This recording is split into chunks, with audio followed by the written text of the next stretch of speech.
Hello, it's me. I'm Dicycle.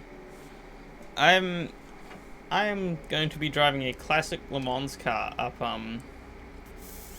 hmm, up up Pikes Peak. I shouldn't go there. It's dangerous because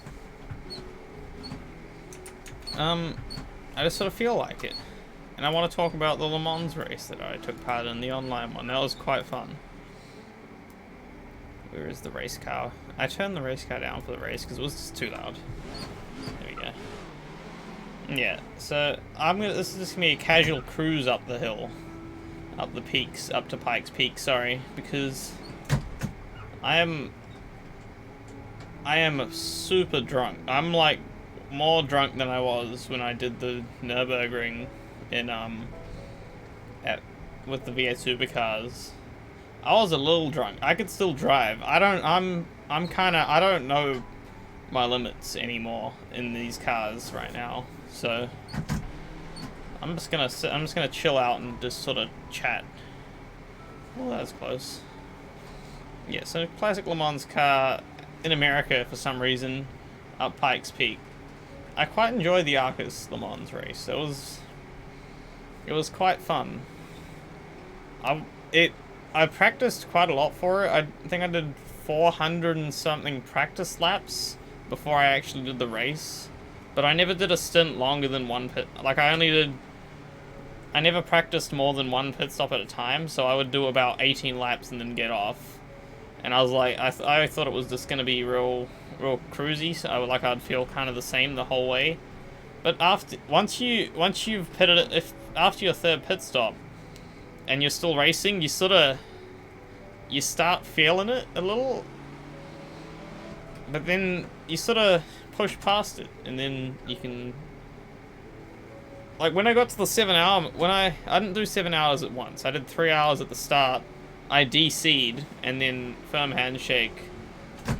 He kind of took my place, and we did the stint. We did the driver swap timer, and once he finished the stint, I came back. Oh fuck! Do I die? No. When I finished my stint, when he finished his stint, I came back in and did another 4-hour stint. By the time my 4-hour stint finished, I was in such a little like groove that I felt like I could just keep going and maintain my pace. But I also felt that when it's like I get to a point where my pace would just fall off a fucking cliff. Like I'll be able to just keep lapping the track. Just doing I think my average was 4:03, which isn't super fast, but it's a pretty good pace considering I didn't even know the track before I started practicing. Yeah, so we did pretty well for our whole team. I literally just took the name of my mate's gaming group and just made it into a racing team, and I'm like, yep, this is it. This is our racing team.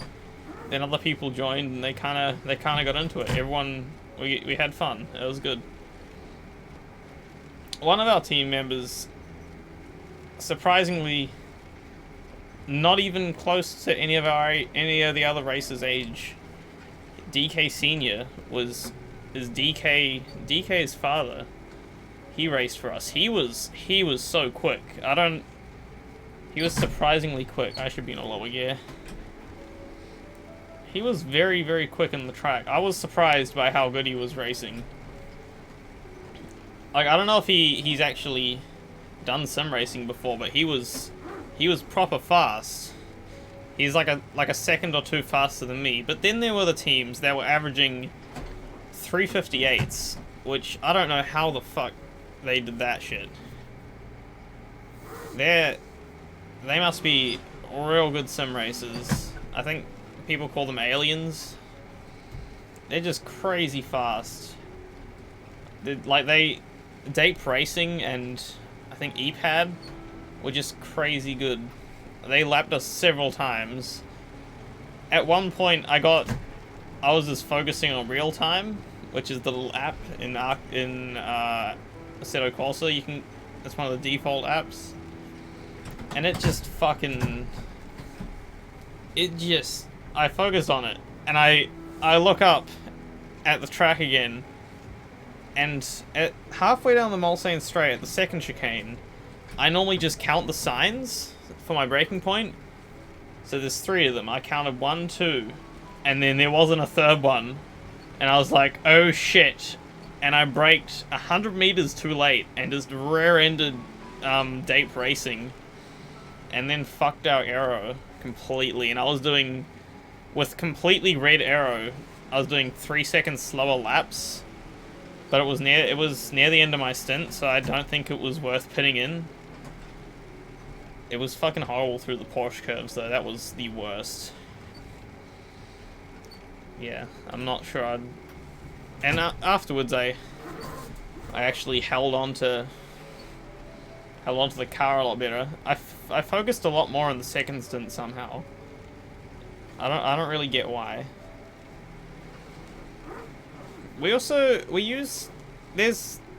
If you're watching this from Arcis, there were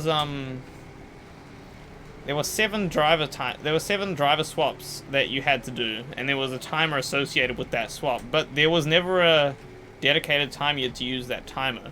So we kind of just saved those timers for when we had, like, we used them as piss breaks, because, you know, we're people, not robots.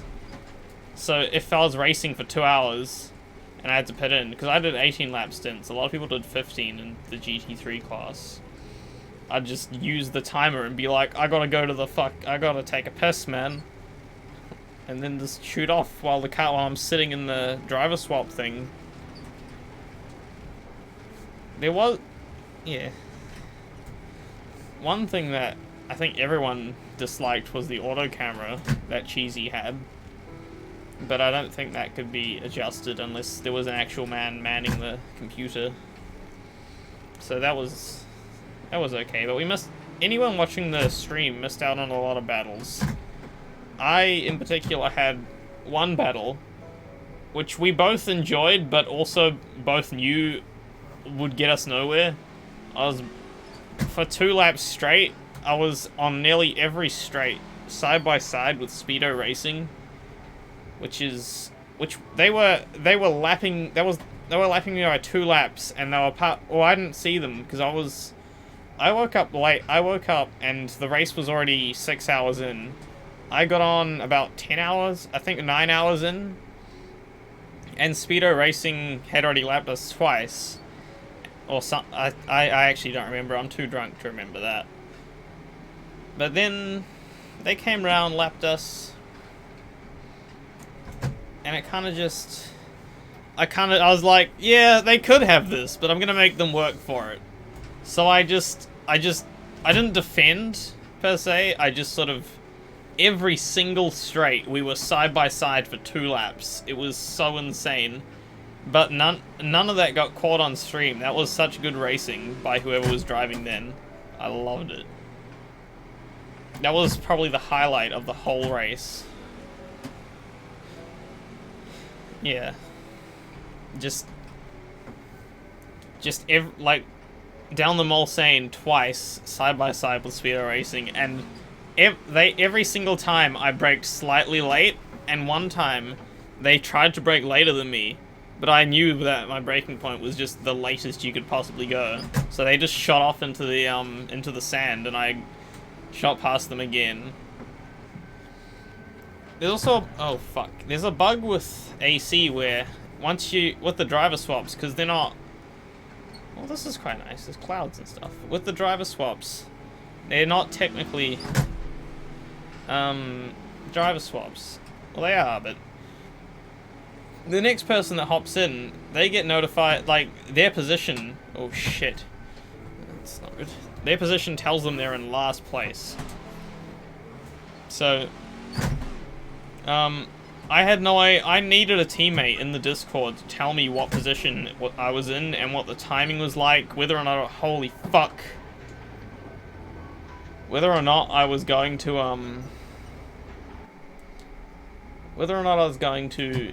catch someone or someone was catching me. It made it more enjoyable, like, it was fun. It really was.